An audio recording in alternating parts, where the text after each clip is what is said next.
İşğaldan azad edilən ərazilərə böyük qayıdış davam edir. Bugün Xocalı, Tərtər və Xocavənd rayonlarına növbəti köç kərvanı yola salınıb.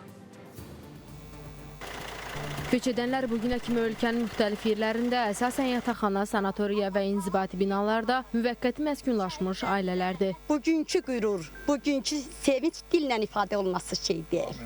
Bunu yaşayan bilər ki, bu nə təyirdir. Həm qürurluyuq, həm sevinç gözyaşları var bizdə. Xocalının Şuşa kəndinə 15 ailə olmaqla 54 nəfər, Xocavəndin Hadrut qəsəbəsinə isə 17 ailə olmaqla 63 nəfər köç edib. 30 ildən sonra torpaqlarımız alınır. Bu bir möcüzədir. Bu möcüzəni biz yaşatdıq, bu möcüzəni yaşadıq.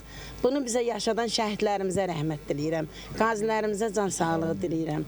Prezidentimizə dönə-dönə çoxlu təşəkkür edirəm. Daha bir neçə ailə isə Tərtərdən Ağdərənin Vəngili və Həsənriz kəndlərinə yola salınıb. Bu mərhələdə Həsənrizdə 92 nəfərdən ibarət 22 ailə, Vəngliyə isə 11 nəfərdən ibarət 4 ailə köçürülüb. Bununla da Həsənriz kəndində məskunlaşanların ümumi sayı 227 ailə, yəni 856 nəfərə çatıb. Vəngli kəndində isə 100 ailə, 385 nəfərin məskunlaşması təmin edilib. Emin Babayev, Diana Cəlali, Loğman İsmailov, Space Xəbər, Qarabağ.